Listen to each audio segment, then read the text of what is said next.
everybody, and welcome to ToRAISE Questions, the Doula podcast. Hello, ToRAISE. Hi, Sarah. How are you? I'm great. How are you? I'm doing good. Here in Richmond, like you and I both are, spring is here. I know. It's so nice. And having just come back from Brooklyn, spring is not really there yet. Yeah. So it's we are really fortunate. We have all this beauty around us. So it's coming to everyone else who isn't in that place yet. It's coming. Yeah, although today is a super rainy spring day, but that's good. It's washing away the pollen. So I'm Sarah Allen Short. I am here with ToRAISE Hakoon. ToRAISE is the executive director of ToLabor, which is a national doula training and certification organization. And today we have an awesome episode. I'm excited. Me too. It's about search engine optimization, and we have Sarah Juliuson. Which sounds... I know. We're I'm excited. So excited about search engine optimization. But I'm telling you, we've already recorded the main interview, and it's super useful. It's so good. If you don't know what we're talking about, you should definitely listen. If you do know what we're talking about and you think you know everything about it, you should still listen because there's some really good information. Well, the premise is that you really will learn so much about how to further your website connection out there to clients. Yep, absolutely. So before we get started with that, we have Sarah Juliuson from the website doula.com calling in. Let's talk a little bit about, we have some workshops coming up for ToLabor. So ToLabor does, if you don't know, ToLabor does workshops where they teach you how to be a doula. Only even that is funny because you learn a whole bunch of stuff over a weekend, and then you learn how to be a doula by being a doula. Right. But you learn what you need to know to start to be a doula. Or if you are already a doula, you will learn a lot of stuff. I mean, just from these, as in these podcasts, we talk about stuff you haven't thought about, maybe a different way. It can re-energize your practice, give you new information, latest in research, and all that stuff. So whether you're an experienced doula or a new doula, check out our workshops. And we have them all over the country. And typically the way it works is we have set workshops in spots all over the country. And then if you go on our website and you don't see one that's close to you or that you feel like traveling to, although I have to say traveling to a workshop is awesome. Which is what I did a lifetime ago. Yeah. Then get away from your family for a weekend and just totally immerse yourself. Then email ToLaborWorkshops@gmail.com and talk to our awesome workshop coordinator, Nicole, who will tell you what's involved in bringing one to your area. Right. But here's a few of the ones we have coming up. So currently the most what's coming up is Minneapolis, May 1st through the 3rd. We're having a special workshop in Chicago, an acupressure for birth attendants. It's so incredible. It's May 16th and 17th. It's a 2-day training that is taught by a licensed acupuncturist. I want to plug that one a little bit because what we have found, doulas in our community they go and they learn what kinds of acupressure to use to support labor and birth, and they're actually charging more for that. Yeah. And they separate it out. So sometimes doulas who don't have that skill will call them in just to do it, or they use it in their practice, but it's actually a way to make more money. It is. And even if you choose not to add it in as far as financial, in the long run, it's going to benefit you hugely because it really... Keith Bell is the instructor, and he does an amazing job of really not only teaching you that weekend, but supporting you afterwards. And the group will support you. You will be invited into a closed study group, which is so beneficial. So we're having that May 16th and 17th in Chicago area. It's actually LaGrange. We are also having a doula training in LaGrange, Chicago area, May 29th through the 31st. One in Richmond, Virginia, June 12th through the 14th. Jamaica Plain in Boston, July 10th through the 12th. Corpus Christi, Texas, come down there or be there, July 17th through the 19th. I'm just giving you the summer ones. Columbus, Ohio, July 31st through August 2nd. Oxford, Michigan, which is outside the Detroit area, August 7th through the 9th. This was one, if you can travel to, you would love the area. It's beautiful, and it's being held in a retreat center, so you can spend the days and evenings there as well, which is such a great way to continue the workshop outside of the actual instructional time. And then moving into the fall, we have Tulsa, Oklahoma, and Wilmington, North Carolina in September, as well as East Hartford, Connecticut. I'm going to give you all of them now. Portland, Oregon in October, Cincinnati, Ohio in October, Milwaukee, Wisconsin also in October, and also in October, Wilmington, Delaware, and November, San Diego, and I think there's one other, and I can't think of it. So, okay, well, that's a good list. Yeah, it sure is. So it's a lot, but check out our website. I just wanted to plug all of them because they're really good. All right. Hope you can join us for one. Thank you.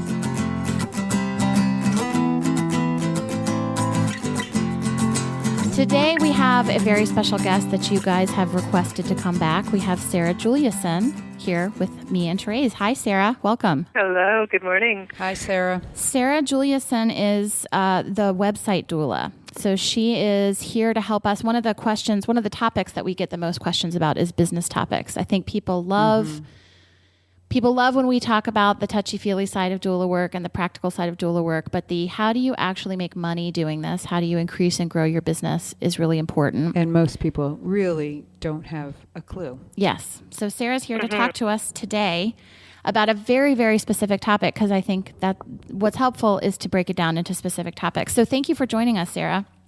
Happy to be here. Thanks for the invitation. Tell us a little bit. You were here with us about a year ago, and I suggest everyone go back and listen to that episode as well. Tell us a little bit about your background in birth work and how you got into being the doula business doula.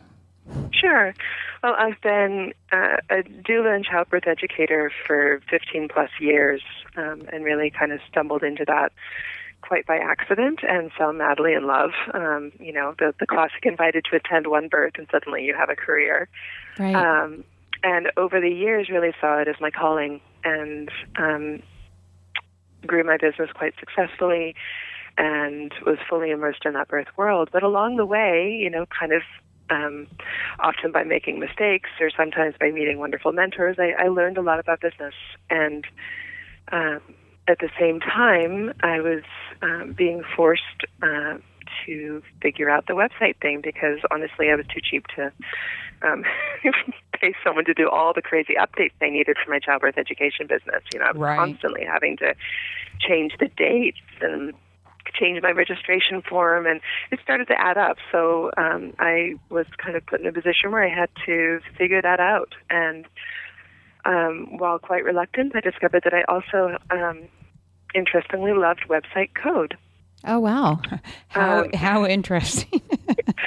I also recently discovered this year that I love boxing. So It's kind of those unexpected things that land in your lap that say, wow, here's something that I never would have identified as a skill or a passion, but here it is, and what can I do with that? If we have any other doulas who like boxing and website coding, I want you to email us because I suspect that's an unusual combination. That's awesome. That's great. I try to be unique. We're all supposed to find our unique identity. Exactly.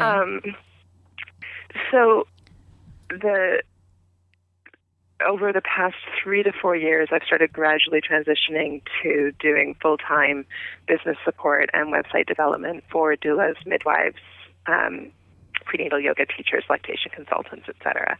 Okay, so the full range of birth and sort of wellness related. Yeah, absolutely. And what I'm loving is that I'm getting to tap into what these incredible women are doing all over the world. I'm working with clients everywhere from Sweden to Montreal to Florida, and really having that sense of the innovation and kind of the creativity that goes into having a successful practice in today's market, and then looking at how to translate that into the online presence. So I'm still serving birthing families, but I'm just serving them by helping all of you reach them more effectively. Yeah, birth work takes on very many different avenues, and people don't really, I think, realize that until they really start going into the work. It will take them to different places sometimes. Yeah. So Therese, I'm not hearing you very well. If you can just come a bit closer to the mic, that would be great. Okay, I'm trying. Thanks. Thanks. Hold on one second. Great. So today I think what we want to talk about, we talked a little bit before about marketing your business and various things. We're going to talk about something very, very specific today, which is SEO. Tell us what that is. So SEO is the short term for search engine optimization. And that's a term that makes most of us want to go kind of running away and not deal with it because it's scary and it feels really technical and it's something that just feels so overwhelming. Like, how could I even learn what that is or how to manage it? And I will say, when Sarah and I were discussing what we were going to be discussing with you, she brought up the acronym SEO, and I had no idea what it was. Mm-hmm. I do business all the time, but I let other people take care of things. But when she said it, I was like, okay, I do know what that is. But your description just now is how I think most of us feel. Just scared of it. Yeah, just scared of it. Absolutely. And understandably, it involves messing with your website content, your images, your code, creating a marketing strategy around it. And so there's lots of pieces to it. And I'm going to kind of break it down for you guys. And I'd like to actually begin by defining what search engine optimization really stands for. Yeah, tell us what that means.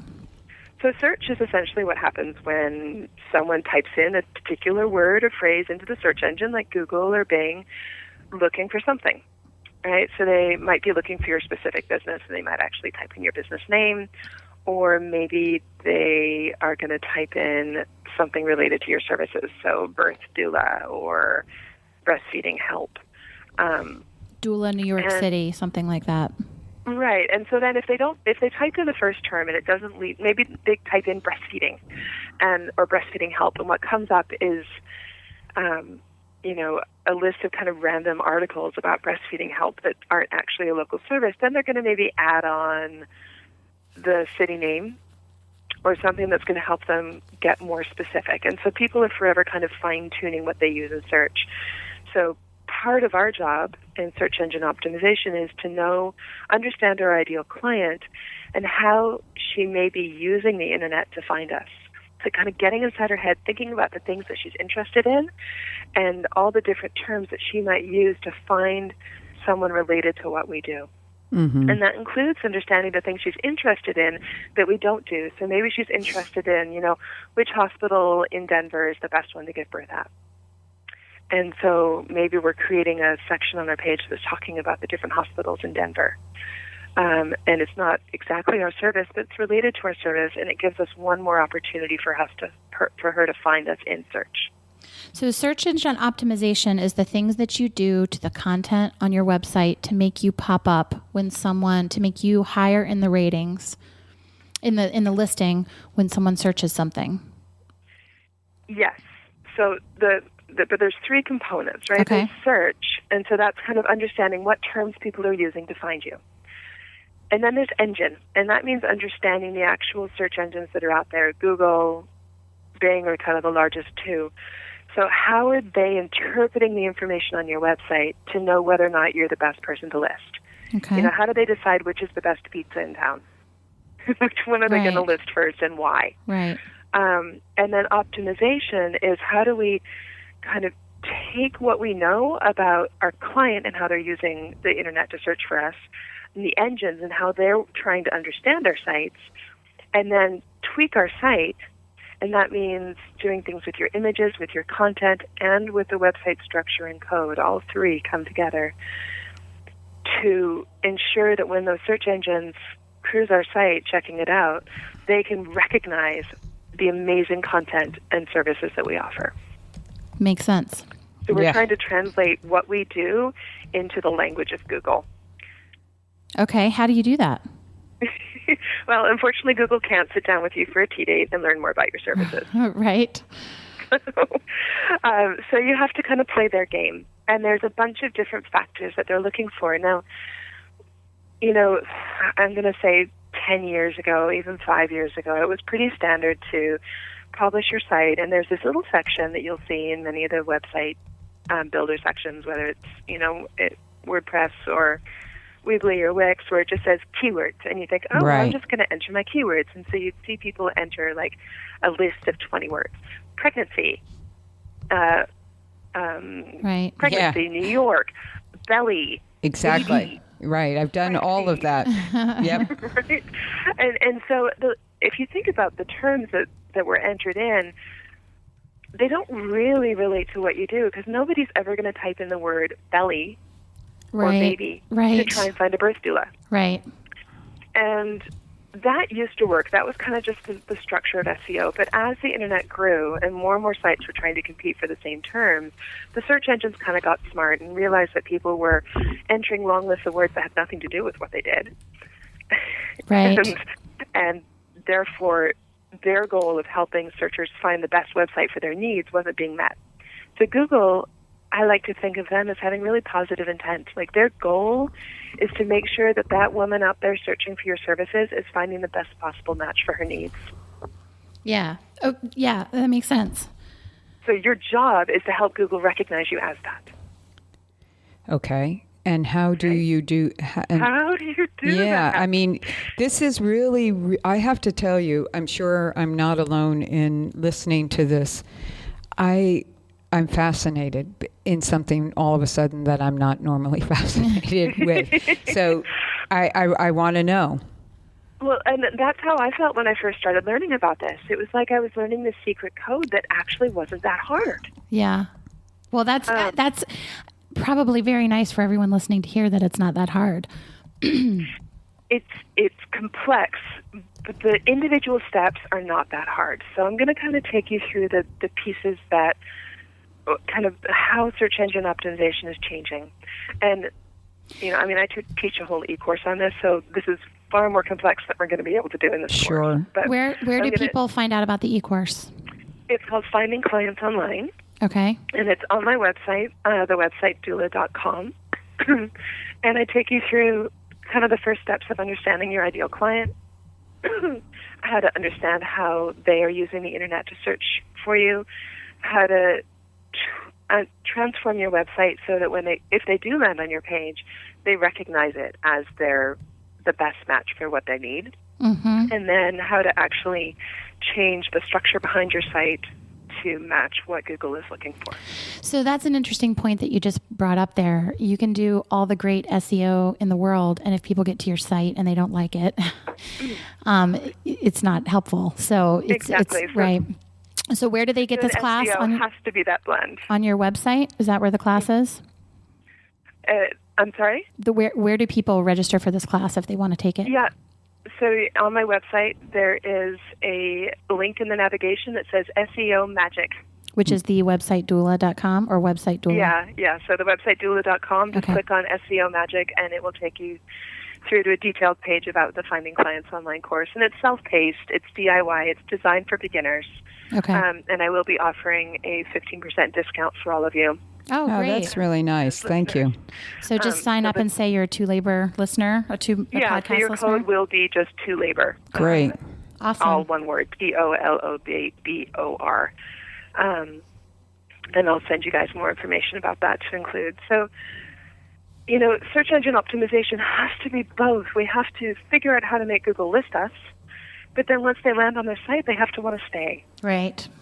And so there's all sorts of indicators that you can include on your homepage that will help that visitor recognize you as the right match. Okay, that makes sense. So you had mentioned something about an old style versus a new style of SEO. So, talk a little bit about that. So the new style. SEO is not just one thing. So it's not like we can enter in the keywords and just be done with it. There's, you know, probably 15, 20 factors or more. And some of these are ones that are just going to be way beyond our capacity to deal with. But there are many others that are totally within our realm. And so it's kind of that question of how to take control of the things that you can actually take control of.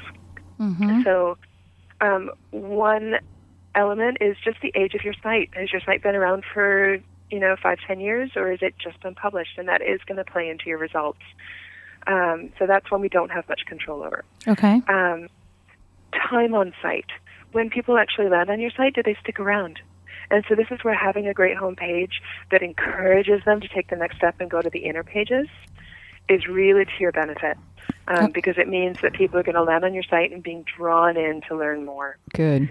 And Google is looking for that.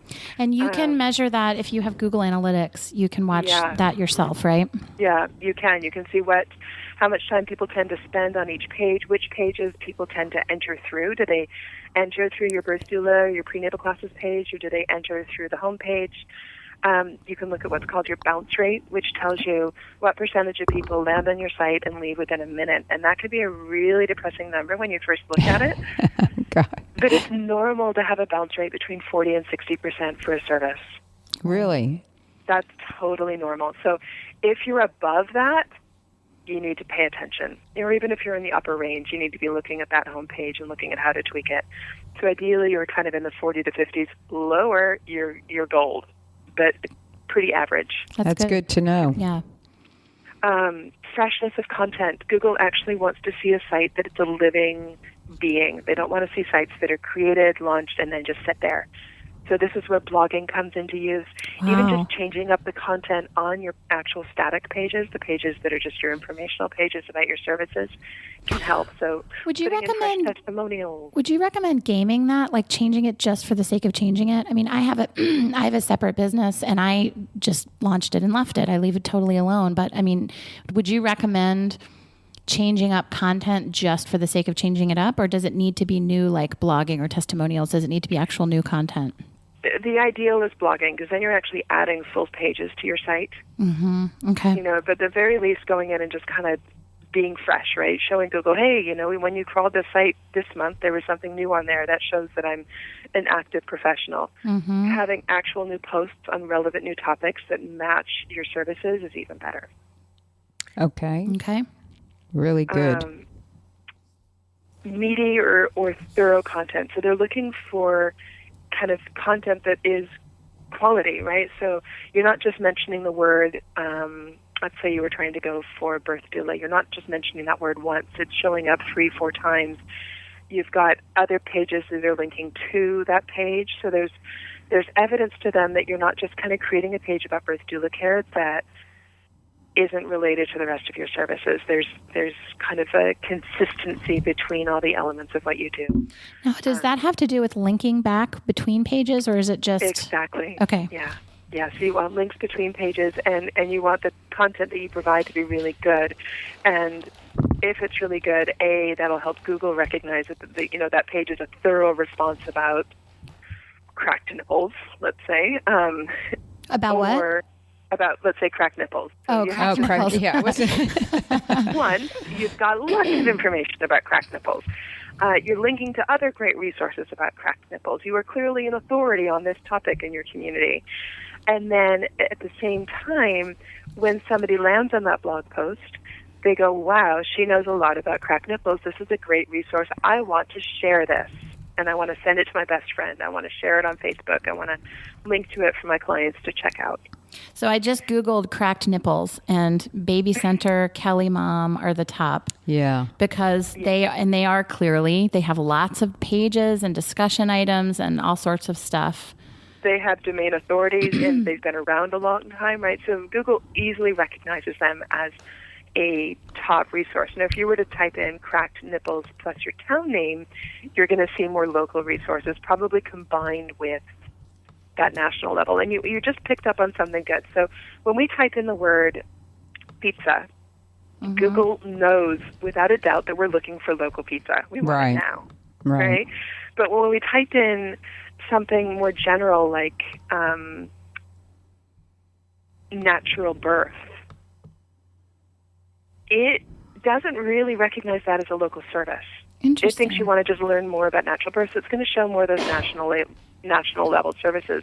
Now, there are particular terms, and it varies according to community, so I can't give you a golden list of which ones work and which ones don't. Mm-hmm. Terms like birth doula, lactation consultant, doula services, and it really does vary town by town. that will show up, that when somebody types that in, it automatically shows local results, even without you typing in the town name. Interesting. I love the idea of a table full of Google executives like mulling over. I know that this isn't how it works because it works with an algorithm, but I just got tickled at the idea of Google executives sitting around a table like cracked nipples in Wyoming. Unfortunately, it's just little, they call them the Google bots. So they're just little, random electronic imaginary creatures who literally crawl our websites looking for these clues. So it sounds like we as individual doulas serving a geographic area, we can't possibly compete with a baby center or a WebMD or something or maybe a national doula certifying organization for the word doula. But when it comes to someone saying, I want a doula in New York City or I want prenatal yoga in Portland, that's where you could actually start to have an impact. And right, so we're honing it in. So if there's 10 prenatal yoga studios in Portland, how do you make your prenatal yoga studio how do you compete in terms of SEO? Right. You just do all of this stuff you're talking about better than everybody else?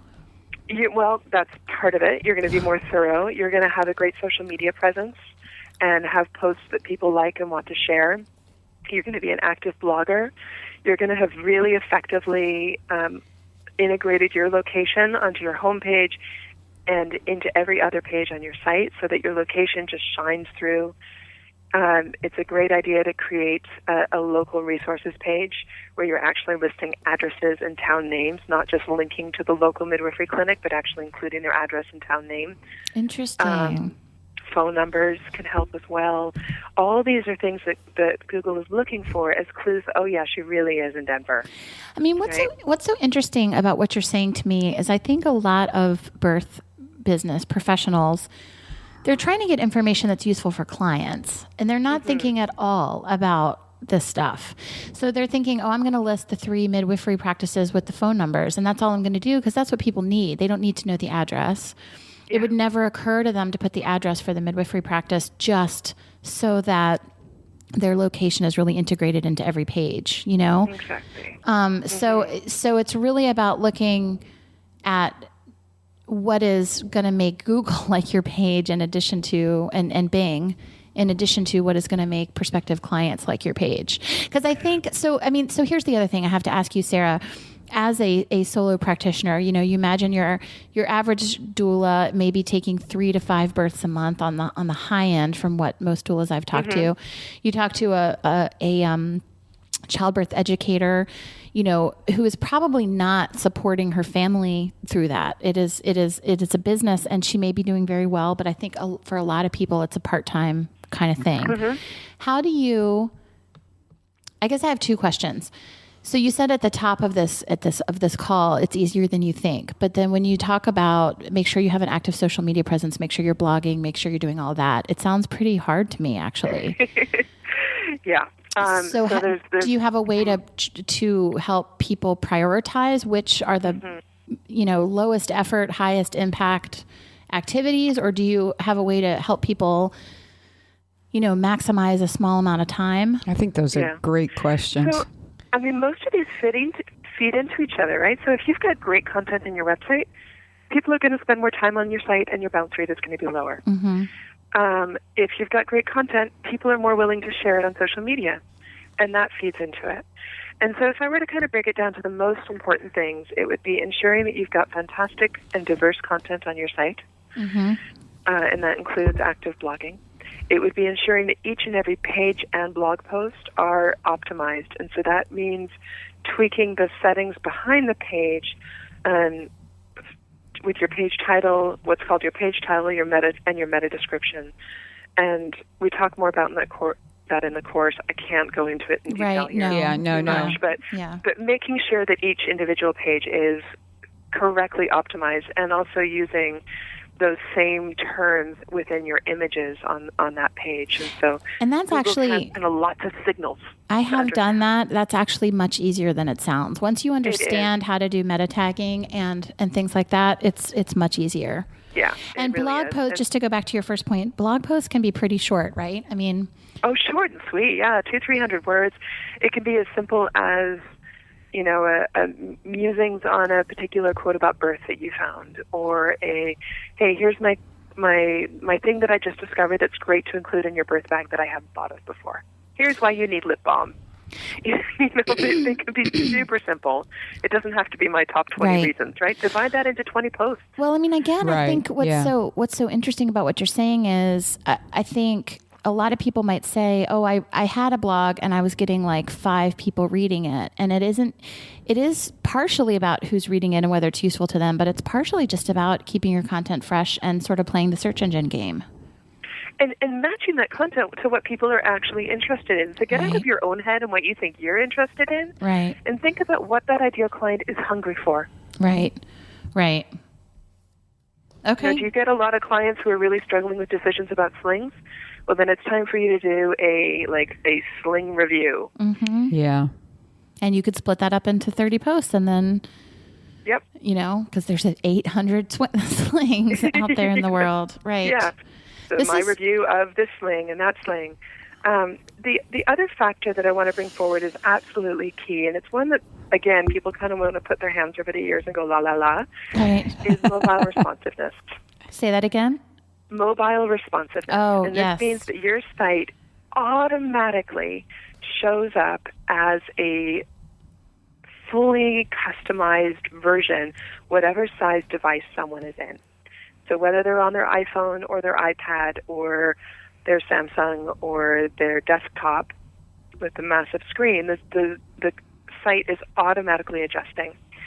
And what's happening on April 21st of 2015 is that Google is putting a new major factor into its search evaluations, and that is looking for mobile responsive or mobile friendly sites.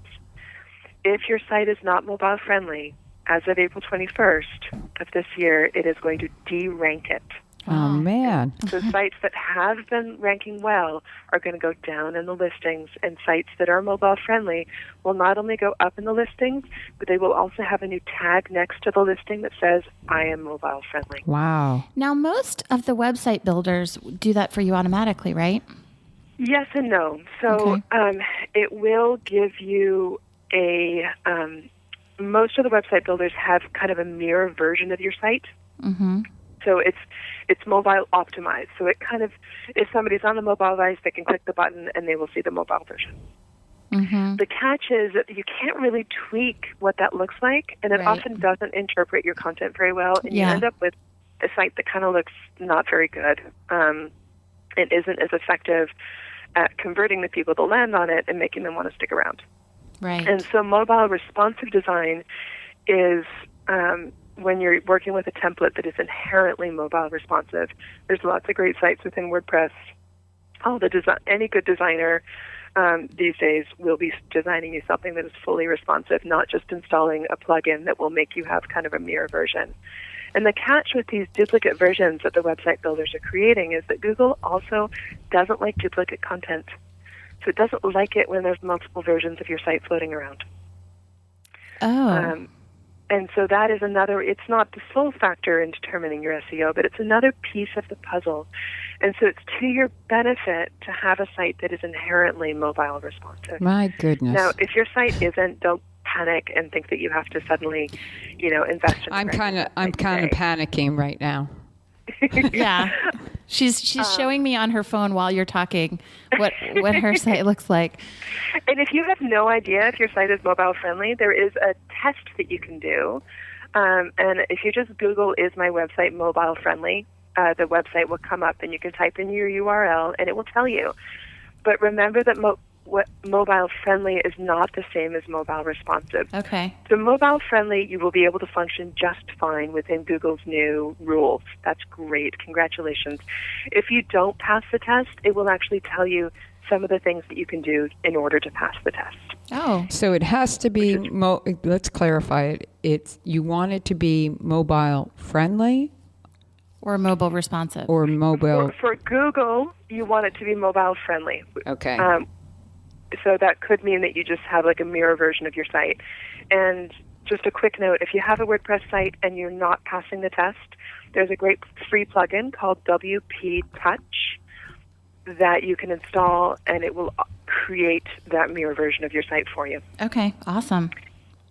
The catch with all of these is that you then end up with a site that isn't functioning as well because it's not the design that you made. And so, ideal world, start saving your pennies to actually have a truly mobile responsive site.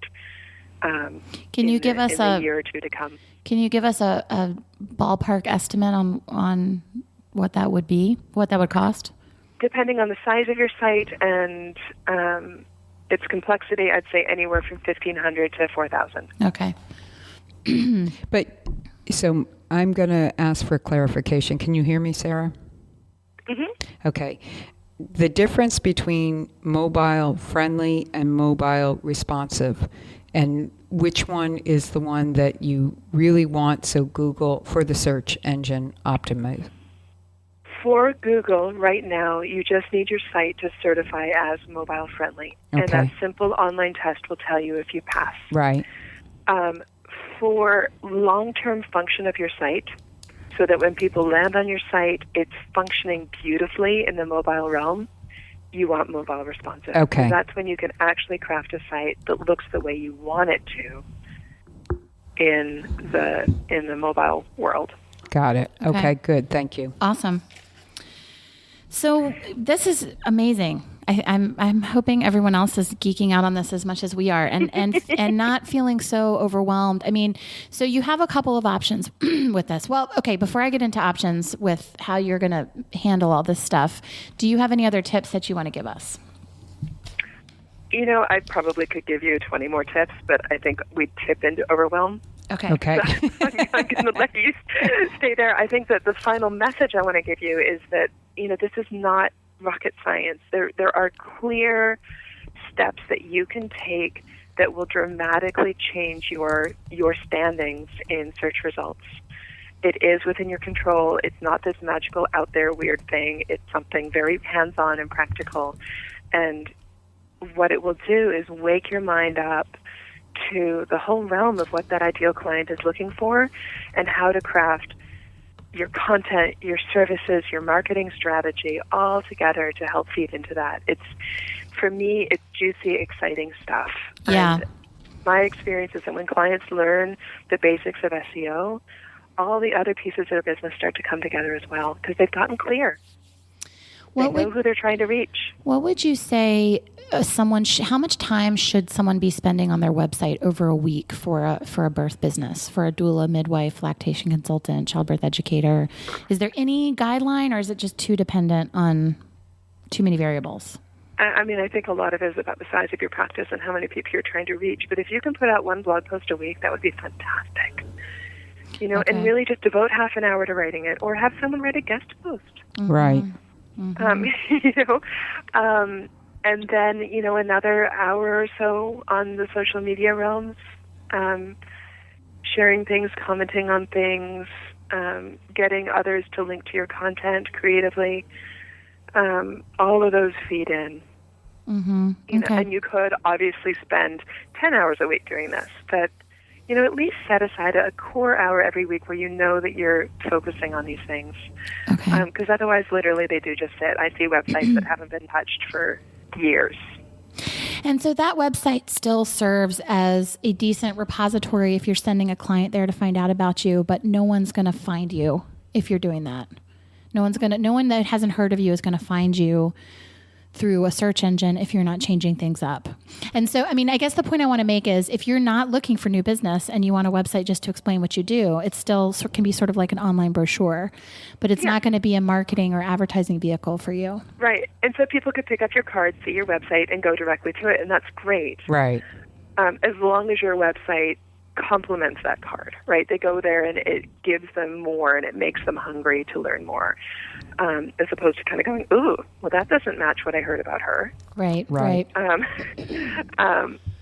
then if you are a business that wants to grow, be active, be, kind of leading yourself into the future of birth in your community, then having an active online presence both on social media and with your website, seeing it as a creative tool rather than a static kind of thing that you did and you're done with, is key.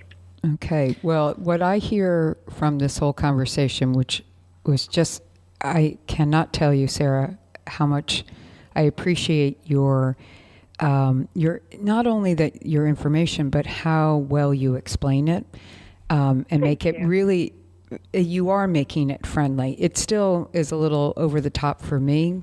That's why she's the website doula. Exactly. She's giving you options and choices. She absolutely is. But I can imagine that people listening to this right now are thinking, oh my goodness, oh my goodness, oh my goodness. And a lot of web designers are going to be being contacted. Yeah, right. And you especially, perhaps, they will be wanting to say, well, what can you do to help me? Which I think is, because not all of us, even though you say it's pretty uncomplicated, it is more complicated than they feel they're capable of doing or have the time to do. And it is like having a doula. I would reach out and say, help me. So that's what absolutely. Well, that's what I was going to say. I wanted to give people a couple of options. I mean, I think there's a very DIY way to do this, learn. I think you can learn through books and Googling and understanding. I think our listeners can take a class with Sarah. Yep. Which I looked at the class. It looks great. And you offer several different classes, right? Right now, it's just the Finding Clients Okay. online Right. course. Got it. Excuse me. I've been coughing and clearing my throat. That's okay, I have to Sarah. apologize to all of our... It's totally okay. It's allergy season here in my beautiful hometown. I'll be Googling allergies, Richmond, Virginia later. And do you do consulting? Like individual consulting these days? Right. So I can do full, complete mobile responsive design for people who want to start from scratch. So you do design as well? Transform their site. I can also do website refresh packages. Okay. So, if you have a site that you love, but you just want to tweak and bring it to the next level and work on those search engine components, we can do just a set number of hours to work on your site. And usually for kind of the average size Birth Pro website, we can do that within a kind of a 5-hour package. Okay. And then with the Finding Clients online course, it's not like you take the course and you're on your own. We have a private Facebook support group where you can post any question you want. Okay. And I'm there answering those questions. That's wonderful. Now, do you find that, I would think that it would be very helpful to work with someone who actually knows about birth in design, in all this website stuff, because you're going to be able to help them figure out what words they should be optimizing because you already know. I mean, as opposed to web designers are a dime a dozen. People who can optimize for mobile. We love those dime or a dozen. Huh? They may be a dime. Right. But we love them. Absolutely. But I just mean there's a lot of them. Yeah, but if they don't specialize in this work. I get calls all the time from doulas and other birth professionals who've been maybe working with someone or have talked to a bunch, and they just feel like they don't get them. They don't understand. Right. They want to create a format for their site that's maybe too businessy, too much like a medical clinic, and they're not getting the energy that needs to be in a birth-related site and how we need to welcome our clients in and the kind of nurturing element that we need. Right. Right. So my role is to help you really kind of dig under what it is you think you want your website to do and really understand how you need your website to function within the birth community and within the minds of our ideal clients. Awesome. And I've been working in the birth industry for 15 plus years. Right. So I understand this. Yeah. And it is different, and we do deserve to have business support that honors the complexity and the beauty of what we do. Great. Thank you so much, Sarah. You. This has been wonderful. I really appreciate your time. And I've loved talking with you. Thank you all. And your website again was thewebsitedoula.com. Exactly. And to learn more about finding clients online, just click on SEO Magic. And to get 15% off, you just need to enter the coupon code TOLABOR to labor. Great. Well, thank you so much, Sarah. A pleasure. Thank you. Thank you. Bye.